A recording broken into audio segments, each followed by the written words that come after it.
जय हिंद। कैसे हैं आप सभी? उम्मीद है आप सभी अच्छे होंगे। दिस इज विजय लक्ष्मी ठाकुर और चलिए आज हम बात करते हैं यूपी होमगार्ड की वैकेंसी के बारे में। जैसे आपको पता है कि आपने एग्जाम दे दिया है और आपकी मेरिट भी जल्द ही लग जाएगी, सब कुछ डिटेल में आप सभी को पता है। लेकिन अब अगला पड़ाव क्या है कि अब अगला पड़ाव है आपका फिजिकल का, यानी आपको फिजिकल करना है। रनिंग काफ़ी टफ है और गर्मी इतनी ज़्यादा है कि बहुत ज़्यादा परेशानी हो रखी है। लेकिन आपको कभी भी अपने कर्तव्य पथ से हटना नहीं है, आपको अच्छी तैयारी करनी है।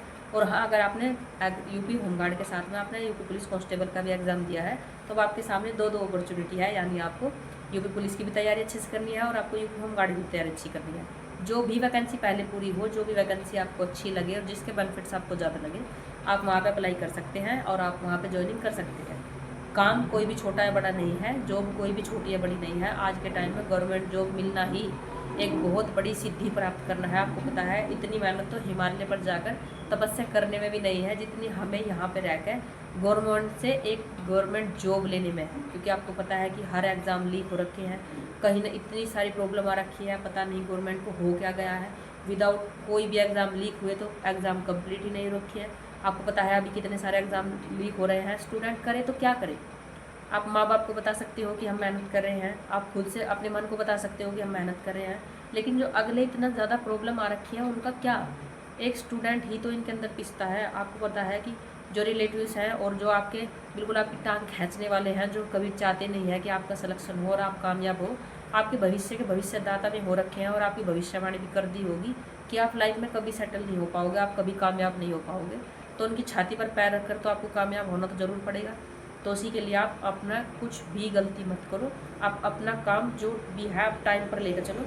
अब आपको क्या पता है कि अब आपका एग्ज़ाम हो गया है, अब आपको क्या करना है, फिजिकल की तैयारी करनी है। तो फिजिकल इतना भी आसान नहीं है मेरे दोस्त। फिजिकल में दिल्ली पुलिस सबसे ज़्यादा उदाहरण है। आपको पता है दिल्ली पुलिस सबसे ज़्यादा बेस्ट उदाहरण है कि आपको पता था जो 80-85 मार्क्स वाले थे वो घर पे रह गए थे, और जो 60-65 वाले नॉर्मल एवरेज स्टूडेंट था वो आज दिल्ली पुलिस की नौकरी कर रहा है। और आपको पता है कि दिल्ली पुलिस दिल की पुलिस, सपनों की जॉब होती है। सेंट्रल की और बेल्ट की सबसे ज़्यादा बेस्ट जॉब है दिल्ली पुलिस। सैटरडे संडे आपका ऑफ रहता है। अगर आपको फैसिलिटी नहीं पता है तो चलिए मैं जल्दी जल्दी आपको बता देती हूँ। अगर आप बिगनर्स हैं, दिल्ली पुलिस काफ़ी अच्छी बेल्ट की जॉब है हमारे डिपार्टमेंट में, यूपी पुलिस से भी ज़्यादा अच्छी है क्योंकि वहाँ पर 8 घंटे की जॉब है और आपका सैटरडे या संडे आपका ऑफ भी रहता है। आप आसानी से अपने घर पर फैमिली को टाइम दे सकते हो। अगर आपने 8 घंटे ड्यूटी की है तो आपको 16 घंटे का रेस्ट मिलता है वहाँ पे, जो हमारी यूपी पुलिस में बिल्कुल नहीं है। लेकिन हमारी पुलिस में भी काफ़ी सारी फैसिलिटी है। चलिए मैं आपको बताती हूँ। अब आपको यूपी पुलिस की अच्छी से तैयारी करनी है और आप हमारे डिपार्टमेंट में आएंगे तो आप हमारे जूनियर हो जाओगे और हम आपके सीनियर होंगे। तो मोस्ट वेलकम आपका हमारे डिपार्टमेंट में, जो आपका भी होने वाला है भविष्य में। चलिए मैं बताती हूँ कि आपको रनिंग की तैयारी कैसे करनी है। मौसम बहुत ज़्यादा आपको पता है ख़राब हो रखा है, बरसात वगैरह भी स्टार्ट है, आंधी तूफान काफ़ी सारे स्टार्ट है और गर्मी बहुत ज़्यादा है, तो आपको डिहाइड्रेशन रहना है।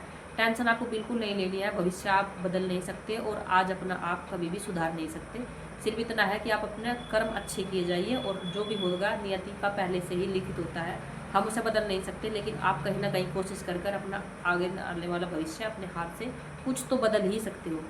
तो आपको सिर्फ आपकी लड़ाई क्या है कि आपको लाइब्रेरी अपने रूम में बैठकर चारों दीवारों को कोने से देखकर सिर्फ आपको क्या करना है कि कलम की ताकत से आपको एक गवर्नमेंट जॉब लेनी है। अब सबसे पहला पड़ाव आपके सामने क्या था कि आपने फॉर्म डालना था, उसके बाद में आपको एग्ज़ाम देना था।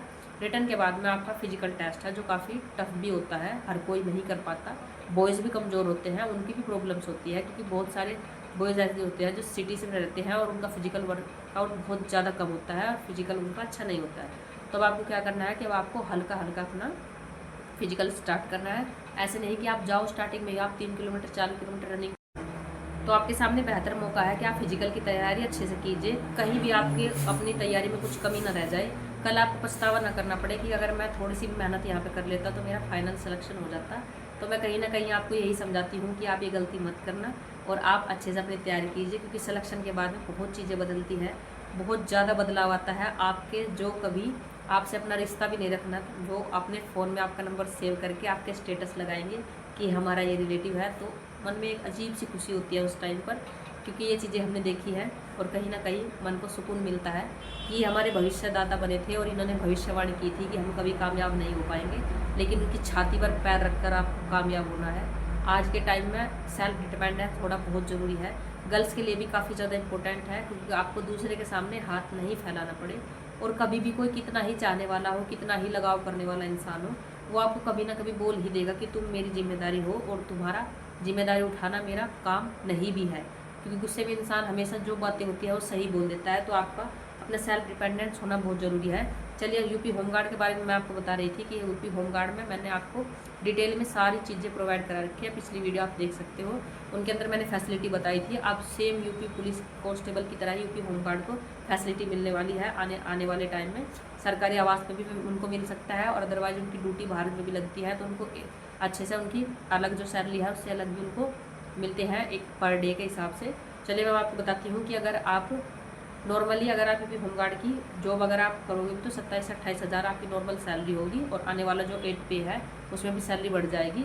शांति ड्यूटी अगर आपकी है तो आपको 960 रुपये पर डे के हिसाब से मिलेगा। जो आपकी सैलरी है वो बिल्कुल आपकी बिल्कुल एक साइड में अलग होकर आएगी। लेकिन आप अगर शांति व्यवस्था में जाते हो तो 960 रुपये आपको पर डे के हिसाब से मिलेंगे, कितने भी दिन अगर आप वहाँ पर हो। अगर अन्य ड्यूटी है आपकी तो 970 रुपये अन्य ड्यूटी में आपको मिलेंगे एक दिन के हिसाब से। अगर डायल 112 में आप अपनी ड्यूटी लगवा लेते हो तो आपको 1110 रुपये मिलेंगे पर डे के हिसाब से। वो उसके साथ में ऐड होकर आएगा आपकी सैलरी में। सैलरी आपकी बिल्कुल एक साइड ऐसे बिल्कुल रखी रहेगी, लेकिन जो अदरवाइज़ है ये आपको उसमें ऐड होकर ज़रूर मिलेगा। और अगर आपने देखा कि मैंने आपको क्या बताया, अगर आपकी बाहरी ड्यूटी है तो 1080 रुपये आपकी बाहरी ड्यूटी में भी आपको मिलेंगे। तो काफ़ी अच्छी वैकेंसी के बाद में काफ़ी अच्छी सैलरी भी अब होने वाली है। वैकेंसी भी कम नहीं है, आपको पता है कि कितनी बड़ी भर्ती है ये यूपी होमगार्ड की। आपकी लड़ाई सिर्फ एक सिलेक्शन लेने से है। आप सिलेक्शन ले लीजिए, उसके बाद में आप अपनी तैयारी कीजिए। आपकी कलम में इतनी ताकत है कि आप कुछ भी कर सकते हो। जब इंसान मन में अपने ठान लेता है तो किसी भी प्रॉब्लम से घबराता नहीं है। तो फर्स्ट मैंने आपको अपॉर्चुनिटी बताई कि अगर आप शांति व्यवस्था ड्यूटी में जाओगे तो 960 रुपये आपको पर डे के हिसाब से मिलेंगे। सेकंड मैंने बताया कि अगर आप अन्य प्रतिष्ठान ड्यूटी में जाओगे तो 970 रुपये आपको मिलेंगे। और थर्ड मैंने आपको बताया कि अगर आप डायल 112 में ड्यूटी लगवाओगे तो 11 समथिंग 1010 रुपये आपको अलग से मिलेंगे। और अगर आप बाहर ड्यूटी लगाओगे तो 1080 रुपये आपको मिलेंगे। तो ये काफ़ी अच्छा अमाउंट है और कम भी नहीं है। आपको पता है कि आपको क्या करना है, सिर्फ आपकी 8 घंटे की ड्यूटी होती है, और इतना अच्छा आपकी अपॉर्चुनिटी है। आप अपने घर का भी काम कर सकते हो, साइड में आपको जो बिजनेस है आप उसे भी संभाल सकते हो। खुद के नहीं, अपनी फैमिली मेम्बर किसी के भी सपोर्ट से आप कर सकते हो।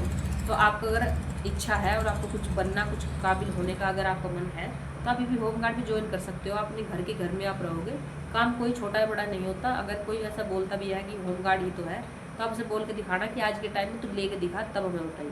नहीं भी हुआ तो आप उसे अपने पास रखना, जो आपका ज्वाइनिंग लेटर आएगा उसे फ्रेम में आप सजवा के रखना कि मैंने ये ज्वाइनिंग ली थी और मैंने इसे ज्वाइन नहीं किया था। तो ये भी बहुत प्राउड फील होगा कहीं ना कहीं आपके मन में कि मैंने ये सब किया था। और अच्छी बात है कि अगर आप ज्वाइन नहीं भी करना चाहते हो तो कोई बात नहीं, लेकिन आपको पता होना चाहिए कि ये फैसिलिटी यहाँ पर मिलती है। हमारी लड़ाई सिर्फ एक है कि हमें गवर्नमेंट जॉब लेनी है, क्योंकि सब फाइनेंशियल कंडीशन सबकी ठीक नहीं होती है। तो फ्रेंड्स, ये बातें थी जो मुझे आपको शेयर करनी थी। और काफ़ी अलग जो इसके फैसिलिटीज़ हैं मैंने आपको बता रखी है कि अगर आप होमगार्ड ज्वाइन करते हो तो आपको 5% का अदरवाइज कोटा मिलेगा। आने वाली यूपी पुलिस की भर्ती में कभी भी भर्ती आए आप उसमें, अगर आप जनरल कैटेगरी से हो, अगर आपकी एज लास्ट है और एज निकल भी गई है, लेकिन अगर आप यूपी होमगार्ड के अंदर सिलेक्शन ले लेते हो तो आप आने वाली वैकेंसी में यूपी पुलिस कांस्टेबल की 2 साल 3 साल बाद अगर जब भी वैकेंसी आएगी तो आप वहाँ पे 5% कोटा के अंदर आप अपनी जॉब सिक्योर कर सकते हैं विदाउट एज। आपके वहाँ पे कोई एज का क्राइटेरिया नहीं होगा। सबसे अच्छी बात है कि अगर आपने देखा है कि अब हमारी नेगेटिव मार्किंग भी हट गई है। सबसे ज़्यादा टेंशन की बात भी यही है, अगर आप सोचो कि पिछली बार अगर आपके 110 पर मेरिट लगी थी या आप 120 पर जनरल की मेरिट सोच लो, तो नॉर्मल आपकी 80 या 90 क्वेश्चन पर आपका फाइनल सिलेक्शन हो जाएगा। तो देखो आप कितनी अच्छी अपॉर्चुनिटी है कि आप एक की वजह से आने वाली भर्तियाँ भी सुधार सकते हो। तो कहीं ना कहीं मेरी हम्बल आपसे रिक्वेस्ट है, आप समझिए इन चीज़ों को और आप अच्छे से इन चीज़ों को फेस कीजिए और एक गवर्नमेंट जॉब आप ले लीजिए। अपनों के सपनों को पूरा कीजिए। अगर आप गर्ल्स हैं तो आपको सेल्फ डिपेंडेंस होना ज़रूर पड़ेगा, क्योंकि आज का टाइम इतना अच्छा भी नहीं है कि आप अकेले ही अपने सर्वाइव कर सको। अगर आपके हस्बैंड या कोई भी हो, अगर आप अपने फादर साहब या अपने हस्बैंड की कुछ भी मदद करना चाहते हैं तो आपको खुद ही फाइनेंशियल सही से होना पड़ेगा और आपको उनकी हेल्प करनी पड़ेगी। अपना और अपने परिवार के सपनों को पूरा करने के लिए आपको भी कंधे से कंधा मिलाकर आने वाले भविष्य में आपको कमाना ही पड़ेगा। अगर आप साइड बिजनेस करो, हर कोई बिजनेस भी नहीं कर सकता, क्योंकि सबकी फाइनेंशियल कंडीशन ठीक भी नहीं होती है। और आपके रिश्तेदार जो इतने मतलब आपके बोलते हैं कि ऐसे कर लो ऐसे कर लो ऐसे कर लो, तभी आप ज़रूरत पड़ेगी कभी उनसे आप बोल के देखना कि सबसे पहले में ही दूर भाग के चले जाएंगे, क्योंकि कोई रिलेटिव कभी किसी का नहीं होता है, सिर्फ नाम रखने के लिए आ जाते हैं। गर्ल्स के लिए सबसे पहले रिश्ता लेकर वही आते हैं, लेकिन अगर हम अपनी प्रॉब्लम बताएं कि हमें पैसे दे दो तो सबसे पहले दौड़ के भी वहीं जाते हैं। तो आपको कभी भी किसी का ऐसा नहीं सोचना है, आपको सिर्फ अपने काम से मतलब रखना है। आप अच्छे से अपनी तैयारी कीजिए और एक सिलेक्शन लीजिए। तो सब्सक्राइब दिस चैनल।